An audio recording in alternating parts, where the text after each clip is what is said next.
સાહેબ એની પાસે જઈને માગો, પૈસો ન માંગતા, એને જઈને એટલું જ કહેજો કે હે બાપ, હે અખિલ બ્રહ્માંડના માલિક, હે કૃષ્ણ, હે ભગવતી, પૈસા તો તને એમ લાગે કે મારા દીકરામાં લાયકાત છે અને તારે દેવો હોય તો દેજે, પણ તારા દીકરા તરીકે હું એટલું ચોક્કસ માંગુ કે મારા કુળની, મારા દેશની ઇજ્જતની સલામતી રાખજે, એટલી કાળજી રાખજે, એટલું જાની પાસે મગાય ભાઈ, બાકી મગાય નહીં. ડાંગર બાબા, મામા આપ બેઠા છો, આપ વડીલો બેઠા એટલે આપને કહું. મઢલાવાળી માં સોનબાઈ માં કહેતા કે કોઈ પથ્થર મારે તો પથ્થર મારવાની તૈયારી ન કરાય, કોઈ ગામ જમાડે તો ગામ જમાડવાની તૈયારી કરવી જોઈએ. અને એ કદાચ આપણામાં તેવડ ન હોય તો ભગવતી પાસે જઈને એટલું જ કહેજો, માં ગામ જમાડવાની તૈયારી નથી પણ મારી પીરસવાની તો અહીંયા તૈયારી છે, એટલી તો તૈયારી રાખજો. અને એ કૃષ્ણ પાસે જઈને લાખણસિંહ ગઢવીએ કીધું છે કે માધવ નથી માગતો કરોડી રૂપિયા કરી તાર, પણ વખતે આવી વ્યવહાર અમારો હાચવી લેજે સાંભળા. માધવ નથી માગતો કરોડી રૂપિયા કરી તાર, પણ વખતે આવી વ્યવહાર અમારો હાચવી લેજે સાંભળા. તે દીધું ઘણું, મેં લીધું ઘણું, વળી કીધું ઘણું કરી તાર. તે દીધું ઘણું, મેં લીધું ઘણું, વળી કીધું ઘણું કરી તાર, પણ હવે માગું એટલું મન સંતોષ દેજે સાંભળા. માધવ નથી માગતો કરોડી રૂપિયા કરી તાર, પણ વખતે આવી વ્યવહાર અમારો હાચવી લેજે સાંભળા. બાપુ એક બહુ જૂનો દુહો છે, મને બહુ ગમે. ઉચ્ચ કુલાન સુકા સરોવર એની હાંસી ન હોય. ઉચ્ચ કુળ હોય, ખાનદાન માણસ હોય અને સમયની થપાટ લાગી હોય ની માણસ બજારની માલિપા નીકળે ને તો એની કોઈ દિવસ હાંસી ન ઉડાવવી, કારણ કે સમય તો આવે જ જાય બાપ. પદ્મશ્રી ભીખુદાનજી બોલ્યા છે કે સમય નબળો હોય એ 5-15 સુધરી જાય, બાકી જેની નીતિ નબળી હોય ની કોઈ દી ન સુધરે. સાહેબ તમારે લખવું હોય નથી લઈ, સમય તો આવે જ જાય. 5 દી હારાય હોય, 5 દી નબળાઈ હોય ભલા માણસ. ઉચ્ચ કુલાન સુકા સરોવર એની હાંસી ન હોય, થોડે ઘણે દીએ તો પછી કિના ઠામે ઘી હોય. ઉચ્ચ કુલાન સુકા સરોવરા એની હાંસી ન હોય, થોડે ઘણે દીએ તો પછી કિના ઠામે ઘી હોય. અને દાસ બાપુ એટલા માટે જ લખે કે ખુમારી કોને કહેવાય, દાતારી કોને કહેવાય, સુરવીરતા કોને કહેવાય, આ ધરતીની તાકાત કઈ છે સાહેબ. કદાચ વિક્રમ ગઢવીને દાદ ના આપો તો મુબારક છે, પણ કવિદાદની કવિતાને દાદ આપજો સાહેબ. શબ્દ એક શોધો તો અહીં સંહિતા નીકળે, શબ્દ એક શોધો તો અહીં સંહિતા નીકળે, કુવો એક ખોદો તો અહીં સરિતા નીકળે. અરે જુદી તાસીર છે આ ભૂમિની, ક્યાંય મહાભારત વાવો ને બાપ ગીતા નીકળે. આ એક જ ભૂમિ એવી છે કે મહાભારત વાવો ને ગીતા નીકળે. અને જે ક્યાંક ક્યાંક ધબકે છે લક્ષ્મણની રેખા કે રાવણ હજી અહીંથી બીતો બીતો નીકળે અને હોય જનક જેવો હળ આંકનારો, તો આ ભૂમિમાંથી બાપ હજી સીતા નીકળે. એ આ ભૂમિ છે અને એ પવિત્ર ભૂમિની માલિપા હું તમે બેઠા છે. આ પરિવારે મોતીલાલભાઈ, લાલભાઈ, કિશોરભાઈ, આ બધા પરિવારે અને એમાંય બહાર રહી અને સાહેબ પોતાના વતનની માલિપા આવીને આ કાર્ય કરવું ને, લાખ લાખ ધન્યવાદ આપણે આપવા. કોઈ ખોટી ખુશામતની વાત નથી. કાલે સવારે કાંઈ અહીંયા 5000 ઉસીના લેવા જવું નથી. પ્રોગ્રામ તો હાલ જ છે, મોજ કરી. અને બાકી તો એક કોરોના આવે બાપુ 2 વર્ષ ઘરમાં બેહાડી અમને. ઈ કોરોનામાં બાપુ અમારી પરિસ્થિતિ થઈ છે. મને એક જણા કીધું મને કે કોરોના છે ને એ કલાકારોને કથાકારને બહુ નડ્યું. હું અમારી રાશિ એક છે. 2 મહિના બાપુ હાવ લોકડાઉન ઓથી તું શીખું. હા, ઘરમાં રહી તો કામ કરવું પડે, બહાર નીકળી પોલીસવાળા બારે. આવી પરિસ્થિતિ હતી. અને પાછો ભંગાર વાળો ઘરની બાજુમાંથી જ નીકળે. અરે એમ કે ખાલી તેલના ડબ્બા વેચવા, ખાલી તેલના ડબ્બા દેવા છે. અરે પણ તેલનો ડબ્બો લીધો જ નથી અમે કીધું નો.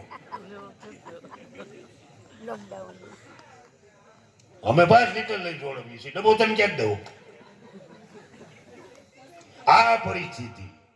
પણ એ અખિલ બ્રહ્માંડના માલિકે મને તમને એમ કીધું તું કે અભિમાન કરીને તો એટલી વાર લાગે. હું ધારું તો તને પ્લેનમાં બેહાડી હગું અને હું ધારું તો 2 વર્ષ ઘરની બહાર ન નીકળવા દઉં ભલામણ. આ તાકાત એની છે. આગળ વિધિભાઈ નો ગાયું ભજન વિના મારી ભૂખ ન ભાંગે. બાપુ ગાવા વાળા નહીં ભજન જો ભૂખ ભાંગી નાખતો હોય તો ભજન કરે એની તો ભૂખ ભાંગે જ ને.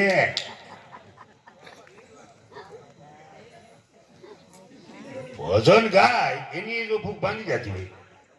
તો પછી ભજન કરે એની તો ભૂખ ભાગીને એના તો પુરાવા છે. જુનાગઢમાં 52 વખત ભલામણા કાળીઓ ઠાકર આવ્યો છે, નરસિંહ મહેતાને કામ કર્યા છે. હા, પણ મારે તમને એક આ મને જાહેરાત સરસ મળી, મને ગમ્યું બહુ. હા, હું વધારે સમય લે જ નહીં. આ તો 2 કલાકારો છે ને એટલે વચ્ચે, બાકી તો ગાય ગા જવા જ દઉં એક પછી એક. બાપુ મંડળાના સ્ટેજ ઉપર 5 કલાકારો ને ત્યાં મૂકી દઉં, પછી હું વેલો રખડવા, તમે ગાઓ, પાછો આવીને ચારને મૂકી. શિવ કેટર્સ એન્ડ સર્વિસ અહીંયા કિશોરભાઈ સુરેશભાઈ રાજકોટથી, બરાબર ને? ઈ જો છે ખોંભડીના, અને અમારા ગાદોઈમાં મને આવીને કીધું, મને કે 30-35 વર્ષ હું ગાદોઈમાં રહ્યો. હું કહું તમે ગાદોઈમાં આવ્યા ને એની મોટી મેં મૂકી દીધું, તમે આવ્યા એની પહેલા હું નીકળી ગયો. 30 વર્ષ તો ત્યાં 30-35 વર્ષ ગાદોઈ મૂળ આ કોંબડીના છે, અને અટાણે રાજકોટ શિવ કેટર સર્વિસ ચલાવે છે. પણ એની જાહેરાત મને બહુ ગમી કે ટાટમિયા પરિવારના કોઈ પણ સભ્યને ઘેરે પ્રસંગ હશે અને મને ફોન કરશે, એટલે ટાટમિયા પરિવારના પ્રસંગમાં હું 1 પૈસાની અપેક્ષા વગર હું મારું તમામ વસ્તુ લઈને આવીશ અને ભોજન સમારંભ પૂરો પાડી દે. આને ટાટમિયા પરિવારે તો તાળી પાડવી જોઈએ કે નહીં? પોઈતા નામમાં તો એટલું સંભળાવ. અને પાછો ભજનાનંદી માણસ છે. બધા જય માતાજી કરો, બધા ને જય ખોંભિયા બાપા કરો. આ તમારું કેટર રાખશે ડોમ. આ ટાટમિયા પરિવાર પૂરતું જ છે કે બીજા કોઈ કલાકારો પૂરતું છે? હા, એ તો એવું જ કરે ને. મેં તો મારે તો શું આ લાલભાઈ ની બધા મિત્રો થઈ ગયા, પણ લગભગ કાળિયા ઠાકરે બધું કામ પૂરું કરી દીધું છે. હવે એ કઈ કટવા નથી દેતો. હવે તો કોરોના નો આવે એની કાળજી રખાય ને આપણને અભિમાન નો આવે એની કાળજી રખાય. અને અભિમાન કરવું એનું તમારે લખવું હોય લખી લેજો. 50 લાખનો તમે બંગલો લ્યો ને, દસ્તાવેજ થઈ જાય એટલે તમને એમ થાય કે મકાન મારા બાપના નામનું થઈ ગયું. પણ આપણા ઘરમાં જે ઉંદડિયા આંટા મારે ને એ માને છે કે મકાન મારા બાપુજી નામનું છે. હા, અને આપણે આખો પરિવાર રાતે હોઈ જાય ને પછી બાજુના મકાનમાંથી રખડતો ઉંદડિયો આપણા મકાનમાં આવે, અને આપણા મકાનમાં જે ઉંદડિયો રખડતો હોય ને એને પૂછે કે આ હુતા એ બધા કોણ હુતા? તો આ તો આપણા કામ વાળા છે, બિચારા થાય કે ભાઈ હુતા. હવે એ માને છે કે મકાન મારા બાપુજી નામનું. આમાં અભિમાન કરવું એનું ભલામણ ભજન કરાય, બાકી બીજી કોઈ વાત ન કરાય. બીજી વાતો કરશું, આનંદ કરશું, મોજ કરશું. પણ હવે જે કલાકારને હું રજૂ કરવા જઈ રહ્યો છું, બહુ ટૂંકા સમયમાં એક રૂડું નામ મેળવ્યું છે.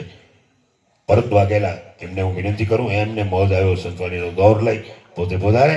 આ નવયુવાન કલાકારને આપણે તાળીઓથી વધાવી લઈ. જય માતાજી, જય ખોબિયા દાદા. અને આ આગળ બેઠા એને જો વાંધો ન હોય તો આ થોડા આમ. અને જો અહીંયા બેનું તો આવે, બેનું આવે છે પૈસા આ ગોર કરવા માટે. આપ પણ સૌ પધારો. પણ બેનુંને ખાસ કહું છું કે અહીંયા આવીને તમે આજ જો ખોબિયા બાપાના દરબારમાં તમે જે કાંઈ રકમ આપશો ને, જિંદગીમાં તમે બકાલામાંથી કટકી કરી છે ને, ખોબિયા બાપા કોઈની પકડાવા નહીં દે. તમે